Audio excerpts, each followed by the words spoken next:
देखिए विद्यार्थी, आप लोग को फिजिक्स का पहला चैप्टर का कुछ अति लघु उत्तरीय प्रश्न को उत्तर के साथ भेजा जा रहा है। आप इसे ध्यान से सुने वीडियो को और याद भी करें। मैं बारी बारी से बोल भी देता हूँ। कुछ प्रश्नों का उत्तर को यदि समझाना होगा तो मैं इसको समझाऊंगा भी वीडियो के माध्यम से। आइए, उस दर्पण का नाम बताएं जो बिंब का सीधा तथा छोटा प्रतिबिंब बना सके। उत्तर में होगा उत्तल दर्पण। दूसरा क्वेश्चन, पृष्ठदर्शी दर्पण किस दर्पण को कहा जाता है? उत्तर उत्तल दर्पण। तीसरा, उत्तल दर्पण की फोकस दूरी ज्ञात करें यदि उसकी त्रिज्या 32 सेंटीमीटर है। तो आपको थ्योरी में बताया गया था कि फोकस दूरी जो होता है त्रिज्या की आधी होती है, तो 32 के आधा 16। और बताया गया था उत्तल में प्लस होता है फोकस दूरी, इसलिए इसका फोकस दूरी प्लस में 16 सेंटीमीटर। चौथा नंबर क्वेश्चन विद्यार्थी, अवतल दर्पण के सामने 10 सेंटीमीटर पर एक वस्तु का प्रतिबिंब तिगुना बनता है। प्रतिबिंब 3 गुना है, तो प्रतिबिंब की दूरी क्या होगा? यानी भी का मान निकालना है। भी का मान आप यहां से u बराबर दिया हुआ है, इसको लिखिएगा -10 सेंटीमीटर, क्योंकि दर्पण अवतल है। और आवर्धन बराबर सूत्र बताए हैं, m बराबर -v/u होता है। वहां पर u का मान -10 रखेंगे, m का मान 3 रखेंगे, क्योंकि आपको बताए थे थ्योरी में 3 गुना, 4 गुना, 5 गुना, आधा। यदि ऐसा रहे तो वह आवर्धन का मान होता है। तो इसका आंसर हुआ है आपको 30 सेंटीमीटर या -30।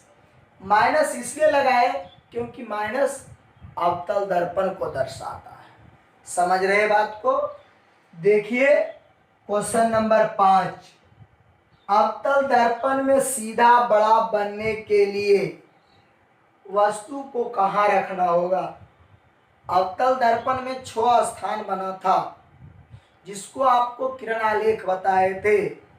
उसमें आपको छठा जो था, उसमें वस्तु को फोकस के अंदर और ध्रुव के बीच जब रखे थे तब सीधा प्रतिबिंब बनता था। यानी इसका उत्तर जवाब हुआ है आपका फोकस और ध्रुव के बीच। कौन दर्पण में u v का मान सदैव बराबर समान होता है? तो समतल दर्पण में। चलिए, किरण पुंज कितने प्रकार के होता है? तो 3 प्रकार के। चलिए 8वां नंबर, आवर्धन का मात्रक लिखें। तो आवर्धन का कोई मात्रक नहीं होता है। तो इस प्रकार से आपको 15 क्वेश्चन दिया जा रहा है। 9 नंबर, गोलीय दर्पण कितने प्रकार के होता है? आप पीछे वाले वीडियो में पढ़े थे मेन थ्योरी में, 2 प्रकार के होता है। यदि प्रतिबिंब की ऊंचाई और वस्तु की ऊंचाई का अनुपात 1:1 है, 1:1 तभी आएगा जब दोनों बराबर होगा। तो कहता है वस्तु कहाँ होगा? तो आपको बताया गया है पीछे के वीडियो में, वक्रता केंद्र पर। जवाब देखिए, दर्पण में R और F के बीच संबंध बताएं। आपको पीछे वाले वीडियो में सिद्ध किया गया है R बराबर 2F। सारी बात पीछे वाले वीडियो में बताया गया है। आप जरूर पीछे वाले वीडियो को देखिएगा, इन सारे प्रश्नों का जवाब आप खुद से ढूंढ सकते हैं। यदि V बराबर 3U तो वस्तु से प्रतिबिंब बड़ा होगा या छोटा? जवाब हुआ बड़ा। देखिए समतल दर्पण पर आने वाली लंबवत किरण परावर्तन किस दिशा से होगा? तो उसी दिशा से। जब दर्पण समतल है और सीधे ऊपर से आ रहा है तो परावर्तित भी सीधे से होगा, यानी उसी दिशा से। यदि u बराबर -20 और f बराबर 15 सेंटीमीटर तो v का मान बताएं। आपके सामने सूत्र दिया गया है, v बराबर u माइनस f, इस पर निकालिएगा तो लगभग 8.5 सेंटीमीटर होगा। ये आपका जवाब रहा। समतल दर्पण में कौन प्रतिबिंब बनता है? तो सदैव काल्पनिक यानी आभासी प्रतिबिंब बनता है विद्यार्थी। देखिए 16, गोलीय दर्पण के मध्य बिंदु को क्या कहते हैं? ध्रुव।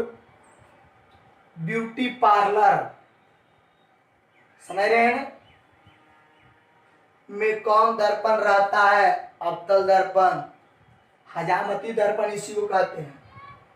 आपतित किरण और अभिलंब के बीच बने कोण को क्या कहते हैं? आपतन कोण। अवतल दर्पण में फोकस से परावर्तन के बाद किरण किस बिंदु से गुजरता है? तो प्रधान अक्ष के समांतर। गोलीय दर्पण की वक्रता त्रिज्या फोकस दूरी की क्या होती है? 2 गुना। वस्तु का उपनाम क्या कहा जाता है? यानी किस नाम से वस्तु को और पुकारते हैं? तो बिंब के नाम से वस्तु को पुकारा जाता है। किसी वस्तु का आवर्धित मतलब बड़ा विशाल प्रतिबिंब कौन दर्पण में बनता है? तो अवतल दर्पण में बनता है। काल्पनिक प्रतिबिंब हमेशा कैसा होता है? सीधा। प्रकृति के बारे में पूछ रहा है। गोलीय दर्पण के प्रवर्तक पृष्ठ के वृत्ताकार सीमा रेखा के व्यास को क्या कहते हैं? द्वारक। ये पूछा गया एग्जाम में भी। यदि किसी वस्तु का आवर्धन ऋणात्मक में रहे, न्यूमेरिकल में भी बताए हैं, तो प्रतिबिंब की प्रकृति क्या होगा? उल्टा। वस्तु को अवतल दर्पण में कहाँ रखने पर प्रतिबिंब फोकस पर बनेगा? तो जब अनंत पर रखाएगा तब प्रतिबिंब फोकस पर बनेगा। तो आपने 16 से 24 तक अभी देखा। मैं आगे और लिख रहा हूं, पूरा से पूरा देखें वीडियो को और याद करें। इसको मैं बार बार कह रहा हूं कि सेव करते जाए, सेव करते जाए, सेव करते जाए। आप अपने मोबाइल को लाइब्रेरी घोषित मत कर दें, दिमाग को लाइब्रेरी घोषित करें तो सुंदर रहेगा। आगे देखिए आपके सामने 27वां नंबर अति लघुत्तरीय प्रश्न का उत्तर सामने है कि दर्पण सूत्र बताइए, लिखिए जिसमें त्रिज्या हो यानी आर आवे। तो यहाँ एक का मान रखिएगा, ए बराबर r/2।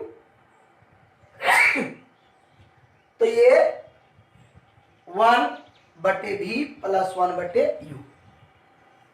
28, समानांतर आपतित प्रकाश किस प्रकार परावर्तित होती है? गोलीय दर्पण में। तो फोकस से, चाहे अवतल हो या उत्तल हो।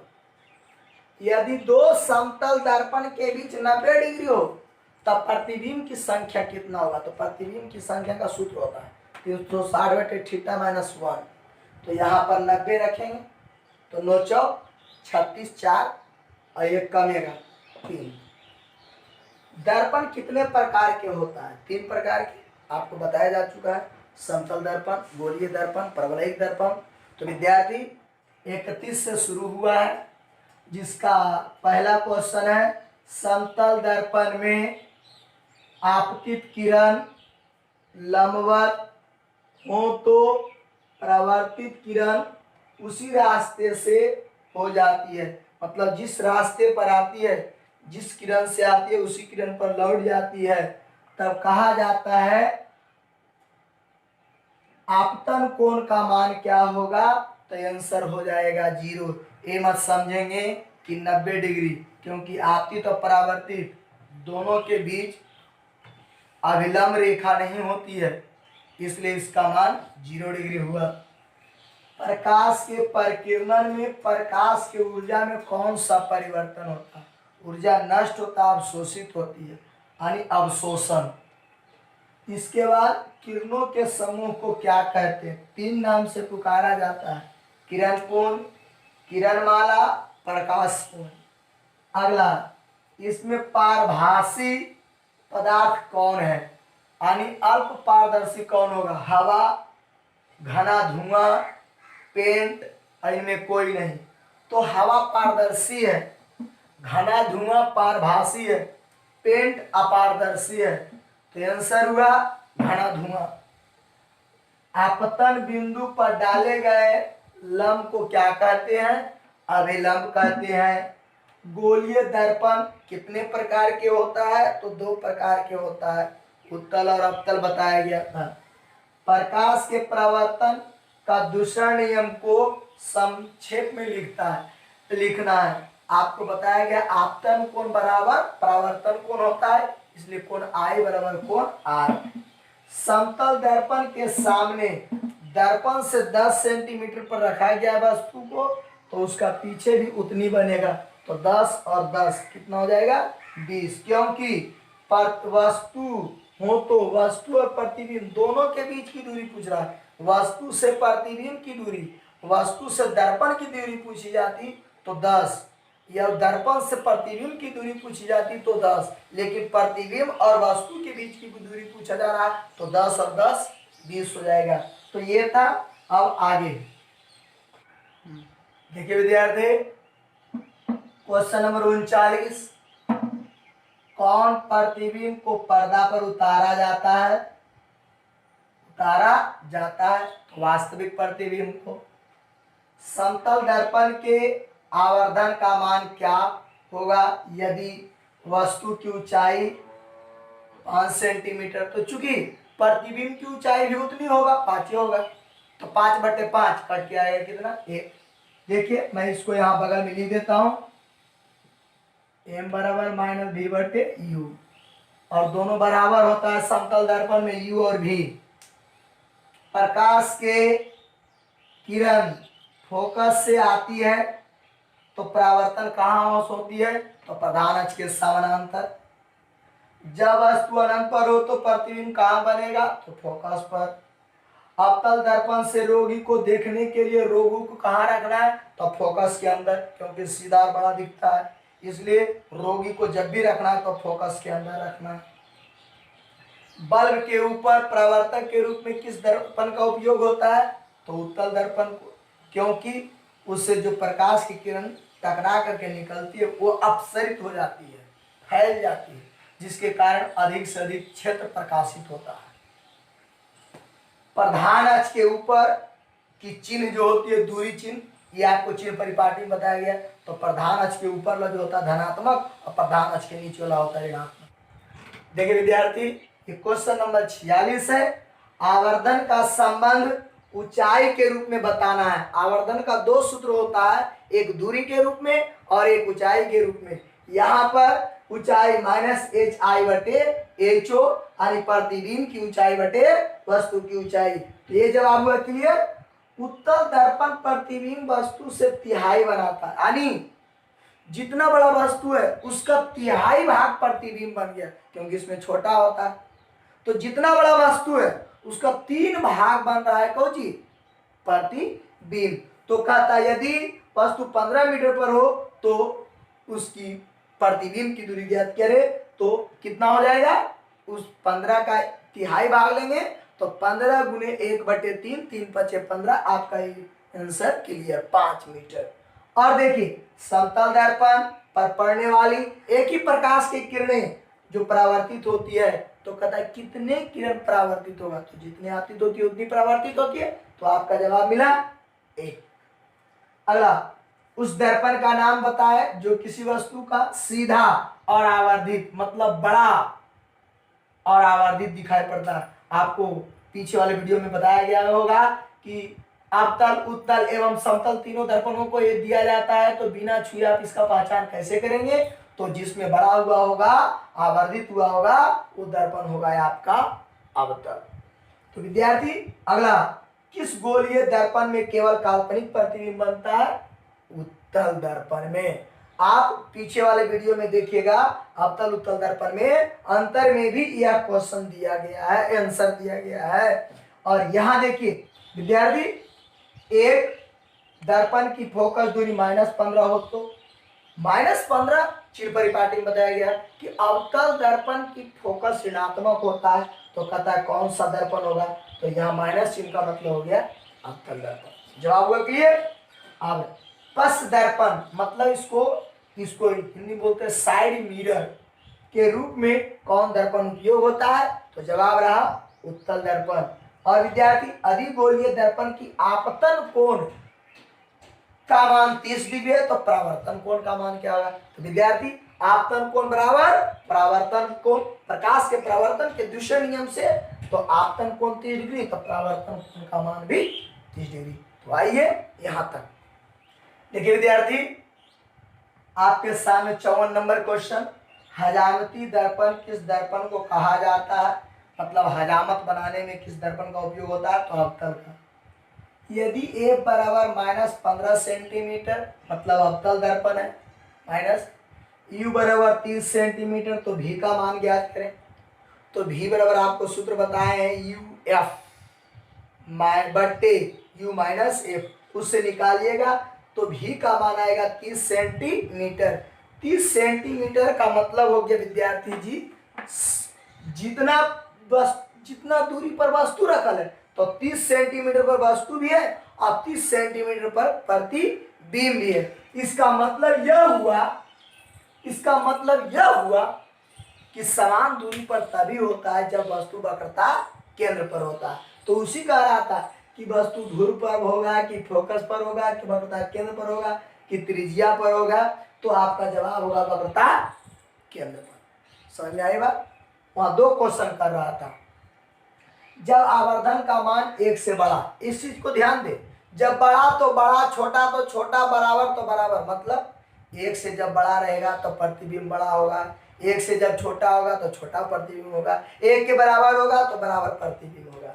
देख रहे हैं आपके सामने, 1 से बड़ा बोला तो भी बड़ा होगा, यू छोटा होगा, छोटा बोलेगा छोटा हो जाएगा, बराबर बोलेगा बराबर हो जाएगा। याद रहे, और सारी बात मिलेगा, ऐसी बात नहीं। इस प्रश्न में, इस क्वेश्चन के बारे में किसी विद्यार्थी ने व्हाट्सएप पर क्वेश्चन किया था कि सर परवलयिक दर्पण का उपयोग नहीं बताए। मैं आपसे वादा करता हूं कि आप जितना भी क्वेश्चन करेंगे, मेरे दिए गए सेट में क्वेश्चन आपके लिए अधिक पड़ जाएगा। याद रहे, क्योंकि मैं जितना इस एक चैप्टर से क्वेश्चन बना दिए हैं, जितना बना दिए हैं कि उतना आप सोच भी नहीं सकते हैं। इसलिए आप क्वेश्चन तो करें, पहले मेरा सेट लिख लें 120, इसमें आप देखिएगा कि जितना प्रकार का क्वेश्चन आप पूछेंगे सारा सेट में रहेगा, कुछ थ्योरी में रहेगा, जरूर रहेगा, मेरा वादा है। और ये भी वादा है कि यदि प्रकाश के परावर्तन चैप्टर से एग्जाम में क्वेश्चन किया तो वह क्वेश्चन मेरे 120 के अंदर रहेगा। यदि बाहर रहा तो मेरा किस्मत समझिए खराब है, आपका नहीं मेरा। याद रहे। तो ये सभी दूरी कहां से मापी जाती है? दर्पण में ध्रुव से मापी जाती है। द्वारक का मान अंश में बताना। द्वारक का मान, दर्पण की चौड़ाई को द्वारक कहते हैं, इसका मान 10 डिग्री से कम होता है। मैंने इसका जवाब बता दिया। अंश में जब पूछेगा तो 10 डिग्री से कम। परवलयिक दर्पण का उपयोग गाड़ी के हेडलाइट, अग्रदीप में, पीछे वाले वीडियो में भी मैंने बता चुके हैं, क्योंकि उस समय विद्यार्थी ने क्वेश्चन हमसे किया, मैंने उसका जवाब दिया। आप भी कमेंट में क्वेश्चन भेजें, कमेंट करें। देखिए विद्यार्थी, 61 से शुरू होता है। प्रकाश तरंग का रूप कब माना गया था? यानी प्रकाश एक प्रकार का तरंग है, यह कब माना गया था? 1678 में। 1801 में तरंग सिद्धांत का प्रयोग किसने किया था? थॉमसन यंग ने। Thomson Young. प्रकाश विद्युतीय तरंग है, किसने कहा और कब कहा? तो मैक्सवेल साहब ने 1873 में। प्रकाश ऊर्जा का कण है, यानी प्रकाश एक प्रकार का कण है, किसने कहा? और कब कहा? तो मैक्स ने 1901 में। प्रकाश विद्युत प्रभाव की सफलता का व्याख्या के बारे में, यानी प्रकाश विद्युत प्रकाश का एक तरंग है, उसके बारे में उन्होंने व्याख्या किसने किया? तो आइंस्टीन साहब ने। अभी सारी प्रकाश का उपनाम क्या है? तो संश्रित। हवा में प्रकाश की चाल कितना होता है? तो 3 × 10⁸ मीटर प्रति सेकेंड, और पीछे के वीडियो में किलोमीटर में दीजिएगा तो पावर खाली हो जाएगा 8 की जगह 5। प्रकृति के आधार पर प्रवर्तक सतह को कितने भागों में बांटा गया है? 2 भागों में, नियमित और अनियमित। अवतल दर्पण में वस्तु को कितने स्थानों पर रखा जाता है? 6 स्थान के बारे में आपको वर्णन किया गया है और आपको बताए थे कि 7वां स्थान है ध्रुव, जहां पर वस्तु रखाएगा भी और वहीं बनेगा भी, इसलिए कुल मिलाकर के 7 स्थान होता है। समझ रहे बात को? यहाँ पर अधिकांशतः बुकों में 6 के बारे में वर्णन किया गया है, इसलिए याद रहे 7 स्थान होता है। और उस 7वां स्थान कौन है? तो ध्रुव है। दर्पण कोई रहेगा, काल्पनिक बनेगा, सीधा बनेगा, उसी के बराबर बनेगा, वहीं पर बनेगा, याद रहे। और ये क्वेश्चन 70 होता है। जब वस्तु वक्रता केंद्र पर होती है तो प्रतिबिंब कहाँ बनता है? तो वक्रता केंद्र पर बनता है, सी पर बनता है। तो ये था आपको, और आगे मैं और लिख रहा हूं। देखिए आपके सामने 71 नंबर क्वेश्चन होने जा रहा है। ध्रुव और वक्रता केंद्र के बीच की दूरी को क्या कहते हैं? तो वक्रता त्रिज्या कहते हैं।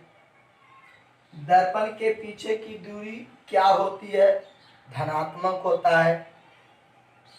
किसी गोलीय दर्पण का नाभ्यांतर मतलब फोकसांतर, फोकस दूरी देल है तो त्रिज्या पूछ रहा है, अर्धव्यास मतलब त्रिज्या, तो दुगना होता है, तो 15 दूनी 30 सेंटीमीटर।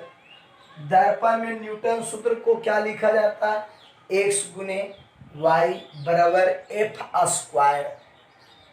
अवतल दर्पण से कागज के टुकड़ा जलाने पर कागज के टुकड़ा को कहाँ रखना होगा? ये तो मैंने आपको पीछे वाले वीडियो में लॉन्ग क्वेश्चन में भी बताया है क्यों रखा जाता है।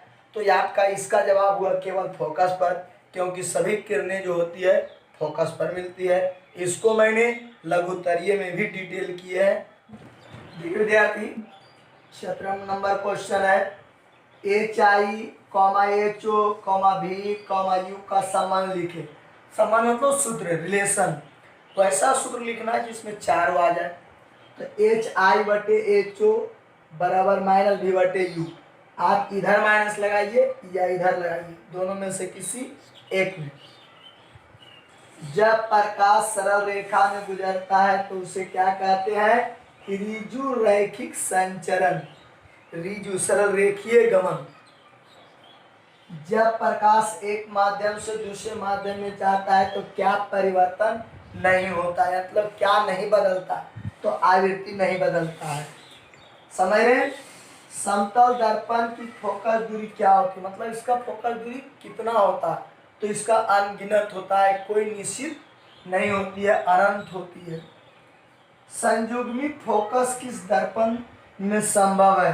यानी एक ही दर्पण में 2 फोकस किस में होगा? तो वो है उत्तल दर्पण। उत्तल दर्पण में प्रतिबिंब सदैव कहाँ बनता है? तो दर्पण के पीछे बनेगा। आवर्धन को किस संकेत से सूचित किया जाता है? चूंकि आवर्धन को अंग्रेजी में मैग्निफिकेशन होता है, इसलिए एम से सूचित किया जाता है। फोकस दूरी वक्रता त्रिज्या से क्या होती है? तो आधी होती है, जैसा कि आपको सिद्ध किया जा चुका है। तो ये था आप लोग को अति लघुत्तरीय प्रश्न और उसके जवाब।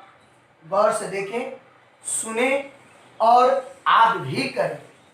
देखिए आपके सामने शेष क्वेश्चन 84 नंबर हुआ।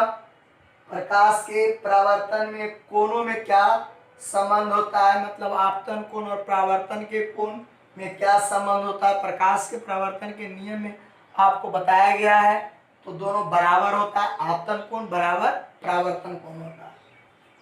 संबंध जो सूत्र दिया गया है F = R/2 सही है या गलत है? तो ये तो सत्य है। इसके बाद है जब आवर्धन का मान धनात्मक होता है तो कौन प्रतिबिंब होगा?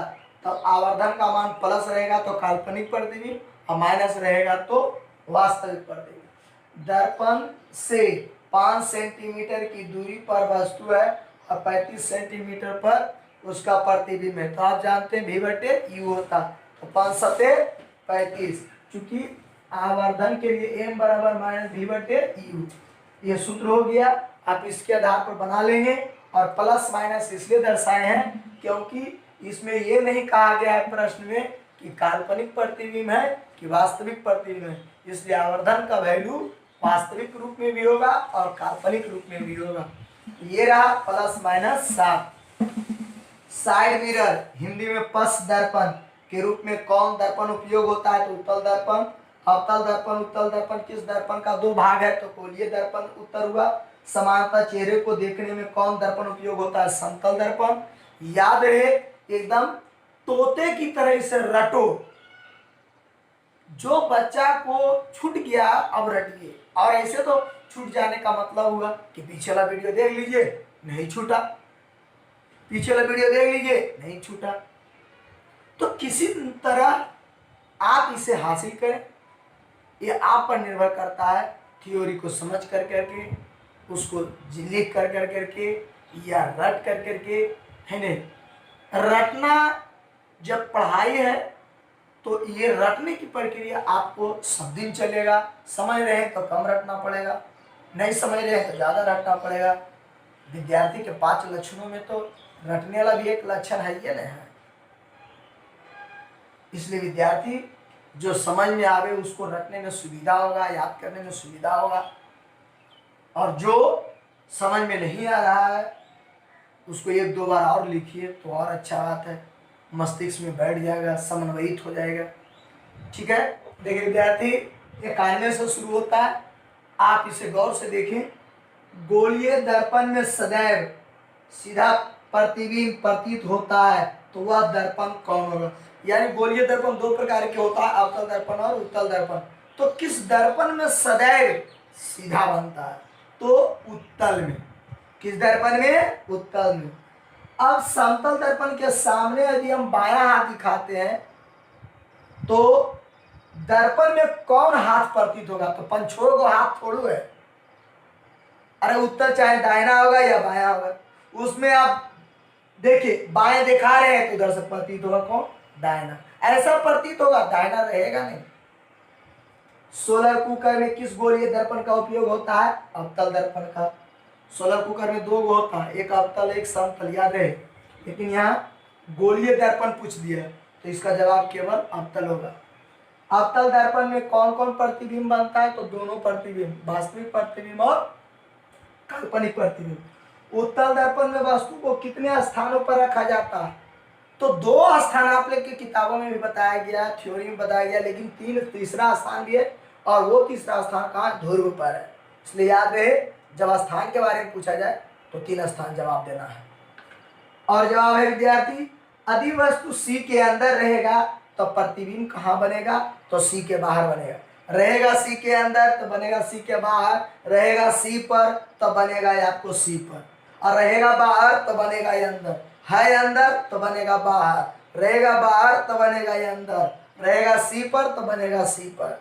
याद रहे, किसी गोलीय दर्पण में फोकस दूरी और वक्रता त्रिज्या को सिद्ध किया गया 1 आधा, आधा आधा, तो आधा को 1:2 लिखा जाता है।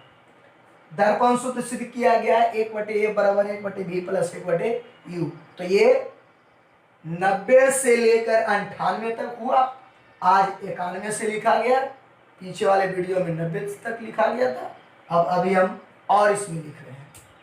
देखिए विद्यार्थी, आपका प्रश्नों का जवाब पूरा किया जा रहा है।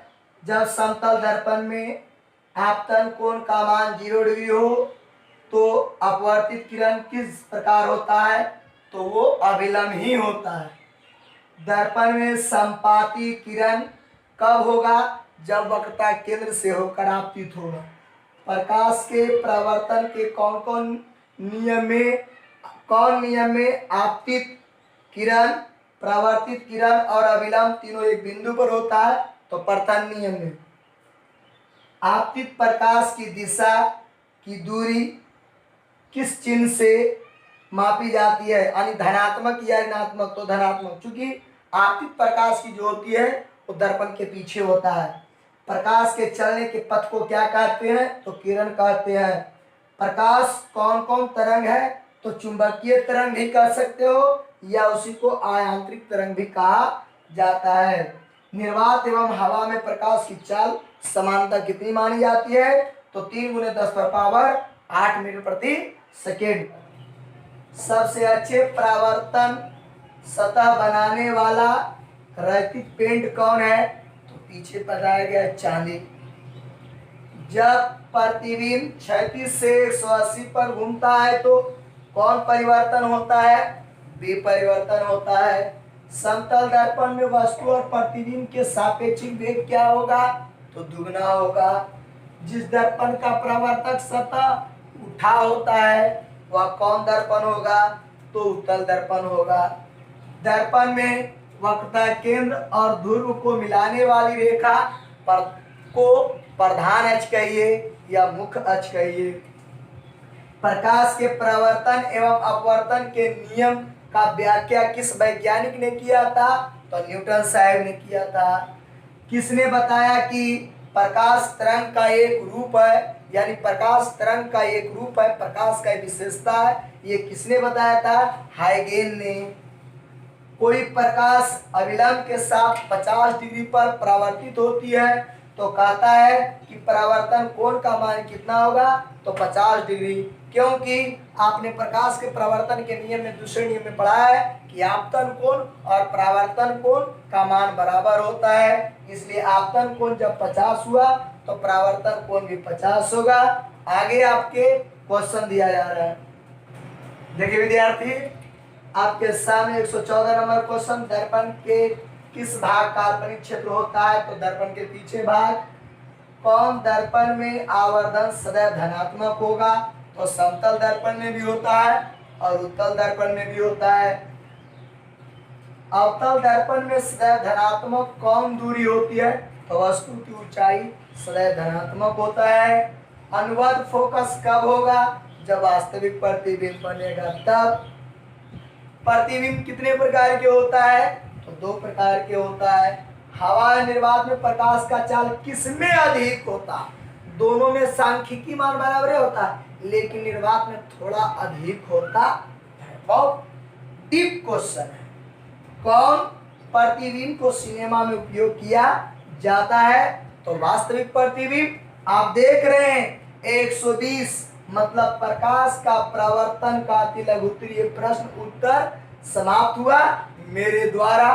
तो विद्यार्थी जी इस चीजों को पूरा 120 को 120 आपको तो रटना है, लेकिन यदि आपके पास जो भी और भी अति लघुत्तरीय प्रश्न और लघुत्तरीय प्रश्न दीर्घोत्तरीय प्रश्न कोई भी मन में प्रश्न हो तो आप प्रकाश का अपवर्तन चल रहा है, जब थ्योरी खत्म हो जाएगा तब उन प्रश्नों का जवाब आप पूछ सकते हैं बेहिचक इसी चैनल पर। और जिन बच्चों ने अभी तक चैनल को सब्सक्राइब नहीं किया है वह बच्चा एकदम तुरंत सब्सक्राइब करें, है ना, और साथ ही साथ वीडियो को पूरा से पूरा देखें। आपका जैसा मेहनत रहेगा मैं लाइव आपके बीच बराबर आता रहूँगा और आपको इसके साथ उसमें दोनों की मदद से मैं आपको क्लास की तरह पढ़ाई इस वीडियो में दिया जाएगा। आपको यह महसूस नहीं होगा कि हम क्लास में कर रहे हैं या वीडियो पर कर रहे हैं, एकदम बिल्कुल